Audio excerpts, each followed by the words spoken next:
What's happening, my fallible investors? Are you enjoying this beautiful weather we're having? I'm not, because I got allergies. I can't go outside during this time of year. That's why I wear these bright colored shirts to try and make myself feel better. It doesn't work.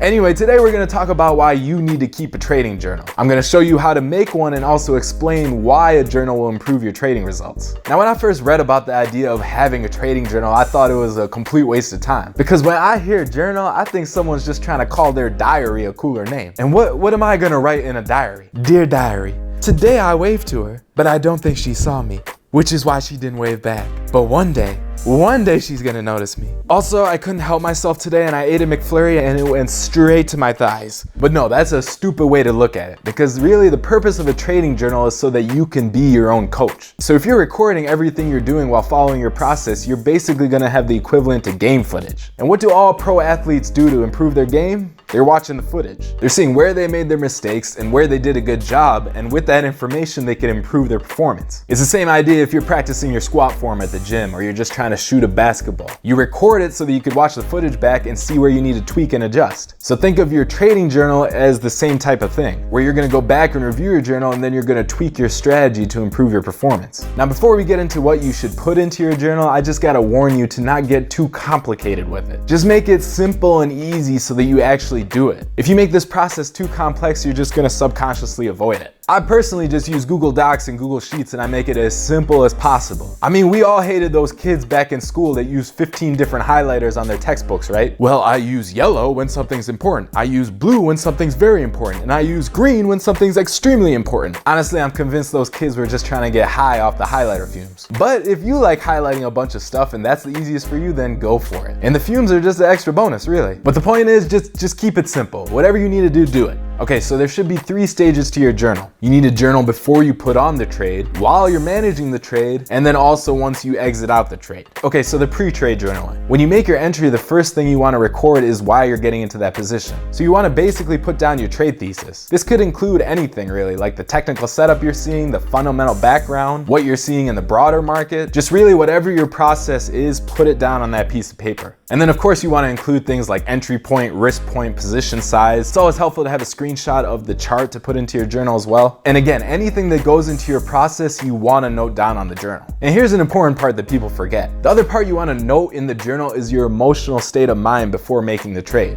How you feeling? Are you tired? Did you have a long day at work where you stopped at McDonald's after and got 2 number 6s that basically have you about to pass out right now? Or are you pissed off because you came home and you saw your dog shat all over your floor? These things may seem trivial, but they're actually very important to note your mindset before making the trade. Now, once you have the trade on, the journaling doesn't stop, because one of the toughest parts about trading is actually managing the trade. So you want to be recording your thoughts as you see your thesis play out. And I'm not saying you got to journal on the position every single day. Maybe you only journal around specific inflection points like earnings or something. But you definitely want to note any changes you're making to the position. If you're pyramiding onto it, if you're taking profits, you want to note all of that down. And of course, how you're feeling when you're doing it, general market conditions, all that is good stuff. And then finally, you got to journal after you close the position. Of course, you want to journal why you exited the trade. Did your thesis play out like you thought and there's no more runway? Was there a break in the chart? Did your risk point trigger? Note all of that down. And I know this seems like a lot of work, all this writing, right? But that's why I said in the beginning to just keep it as simple as possible. Make it quick so that you stick to it. And even though it is a little more work, we're going to explain exactly why it's so beneficial, so keep watching. The first benefit of this journaling is that the act of writing everything you're going to do down actually helps you stick to your process. See, recording things in your journal is an extra step. So that extra step will prevent a lot of the impulsiveness that happens when you're trading in markets. Instead of just being quick clicking that mouse, you're going to have to write down why you're doing what you're doing. And that's going to prevent you from making a lot of stupid decisions. The same kind of thing happens when you're writing your emotions down. If you're angry and you're writing down why you're angry, you're going to realize that maybe this is not the best time to be making a trade. Writing is actually one of the most effective tools to control your emotions. And we're actually going to make a video soon with a whole list of ways to manage your emotions. So if you want to see that, make sure you subscribe to this channel and hit that bell so you get a notification when it's released.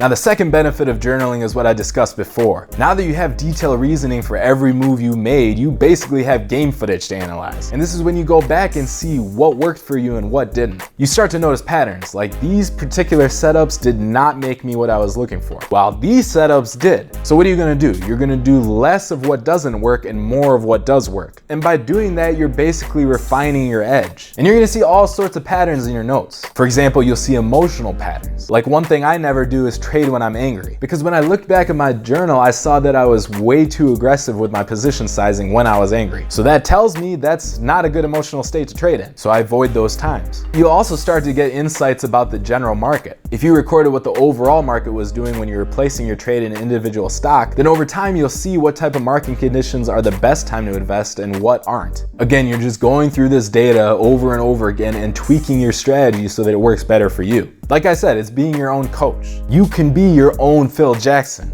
Now, Rainer over at tradingwithrainer.com has a great post about all of this. He actually has examples of journal entries he's made and more details on how to script this whole process. I'll link out to that post in the comments. Make sure you go check it out. And also in the comments, let me know what you think is most important to include in the trading journal. We can discuss it. And if you haven't already, make sure you subscribe to this channel. We release about 3 videos a week all about the stock market, including stock ideas, trading tips, and everything in between. So subscribe and I'll see you in the next video. Stay fallible out there. Bye.